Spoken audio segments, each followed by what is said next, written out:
Elle est amoureuse maintenant, la fiancée du Cantique des Cantiques. Amoureuse et même malade d'amour. Fatiguée, en fait. Fatiguée comme beaucoup d'entre nous. Il faut dire que son chemin n'a pas été simple. Sans cesse à l'affût pour guetter des signes de la présence de celui qui apporte la paix. En permanence à tendre l'oreille pour entendre, malgré le vacarme du monde, le doux poème de celui que son cœur aime. Que d'agitation! Il a fallu calmer l'agitation extérieure d'abord, celle des rapaces bavards, baveux, qui mettent en doute sa foi, son amour.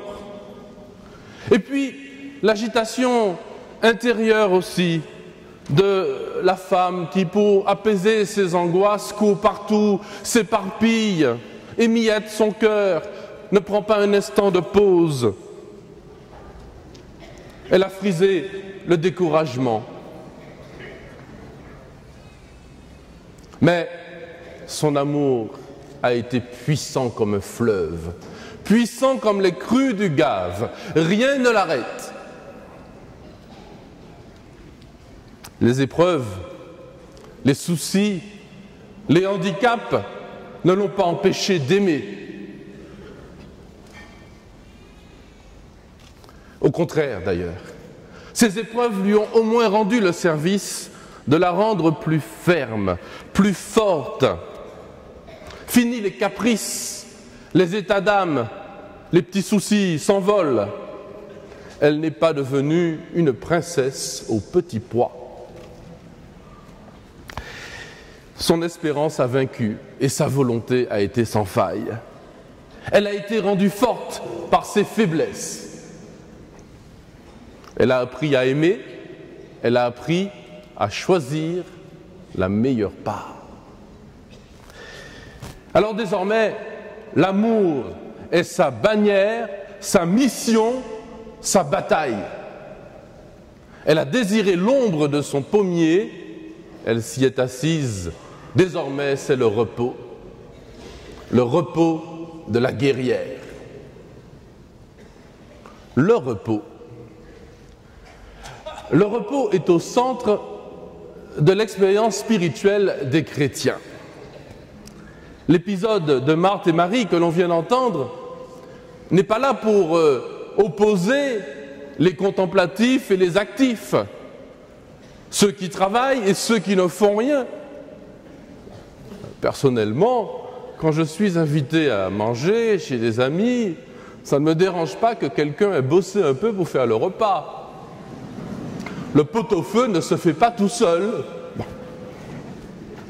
Mais il s'agit de ne pas se laisser avoir, comme dit Jésus, par les multiples tâches du service, de ne pas en faire un tout, de ne pas croire que tout est dans le faire. Au cours de cette célébration, nous allons accueillir des nouveaux titulaires de l'hospitalité du Rosaire. Chers collègues, les petites serveuses, on dit hospitalière voiture maintenant je crois, les hospitalières, les brancardiers, les infirmiers, des commissaires, des hôtesses, les médecins, les aumôniers.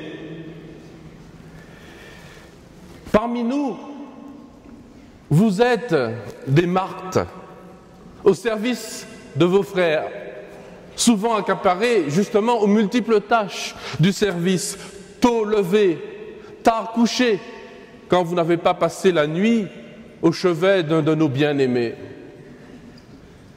Vous avez parfois pas le temps de prendre un repas, peu de repos et peu de répit. Même pas celui de la prière parfois.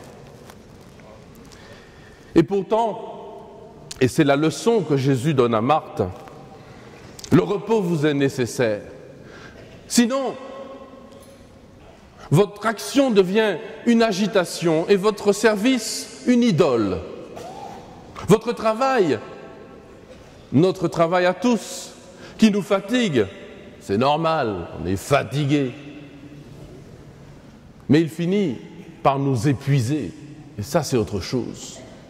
Ça finit par atteindre notre mental, notre morale.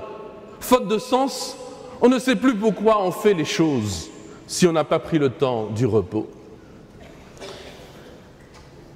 Alors j'aimerais vous donner un petit conseil de la sagesse antillaise que Marie pourrait vous donner, Marie de Magdala au pied de Jésus. Le voilà. Restez tranquille, c'est un bon remède. Ah, les Martiniquais, Guadeloupéens, Haïtiens ont compris. Restez tranquille, c'est un bon remède. Le repos est un excellent remède. Attention, il ne s'agit pas de n'importe quel repos, parce que, après l'action, l'agitation, il y a un piège. Ils sont légion, comme les démons, les faux repos, les repos menteurs, les repos fuites dans les jeux, les repos lavage de cerveau devant les écrans et la télé, les repos drogue qui font oublier. L'erreur, c'est de rechercher une relaxation individuelle, égoïste presque, une détente efficace, mais souvent addictive et toujours éphémère. Au lieu de rechercher ce repos fécond qui fait germer les fruits, les grains semés par le travail accompli. Quel drame, mes enfants, depuis que nos dimanches sont devenus des week-ends. Quelle chute! Le jour du Seigneur est devenu une simple coupure entre deux activités avant de reprendre sa place dans le trafic tristement le lundi. Fini le sacré, fini la fête, fini le gratuit, le don, fini aussi la vraie joie. C'est désespérant. La course à la jouissance, c'est un repos idiot qui fait pchit et plus rien. Mais sur des prés d'herbes fraîches, le Seigneur nous fait reposer. Et il nous donne une joie qui demeure. Il nous apprend à convertir notre agir. L'action devient un moyen de la contemplation et non pas une fin. Un moyen pour s'arrêter, se reposer et contempler ce que l'on a fait, ce que Dieu a fait par nos mains, par notre cœur. Un moment sacré, au-dessus de l'utile, au-dessus du temps. Il faut savoir alors fermer la bouche et ouvrir son cœur. Comme Marie, nous venons de l'entendre dans l'Évangile, lever les yeux, tendre les oreilles vers celui qui a les paroles de la vie éternelle. Oui, restez tranquille, c'est un bon remède. Des femmes nous ont appris, les sentinelles de l'invisible, la recette du bon repos. La fiancée du Cantique des Cantiques, avec son pommier, Marie, au pied de Jésus. Voici la recette. Prenez note. Comment convertir nos fatigues en joie? Tout d'abord, choisir la meilleure part et se payer le luxe d'un grand bol de silence. Ensuite, mettre une mesure, pas plus, une mesure d'un bon loisir, quelque chose qui fait plaisir, quelque chose qui fait rire, ou pour certains, un bon repas. Ensuite, tournez les yeux vers le Seigneur, en rajoutant des pépites de la parole de Dieu. Pour finir, chauffez le tout au rayon de la joie, de la louange, de la célébration et dégustez avec vos proches. Vous qui cherchez la paix, profitez de Lourdes, profitez-en vraiment. À l'école de la Vierge du silence, le sourire de Dieu. Rappelez-vous, toute l'histoire agitée d'Israël, Histoire compliquée, complexée, fatigante, épuisante à la fin, est venu reposer en elle lorsque l'ange lui a dit « Réjouis-toi ».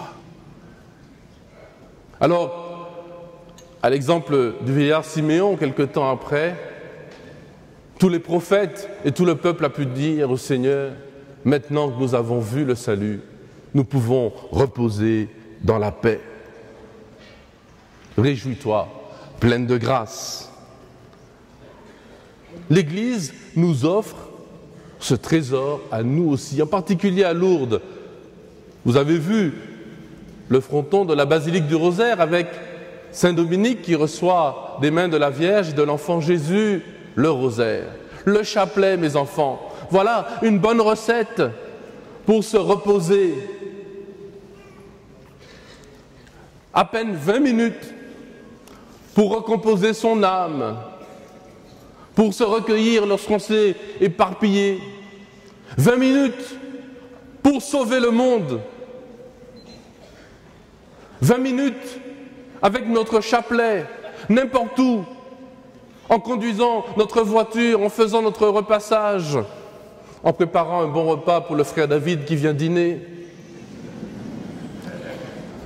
Partout, soyons concrets, même aux toilettes, le chapelet avec nous et la Vierge Marie nous fait reposer.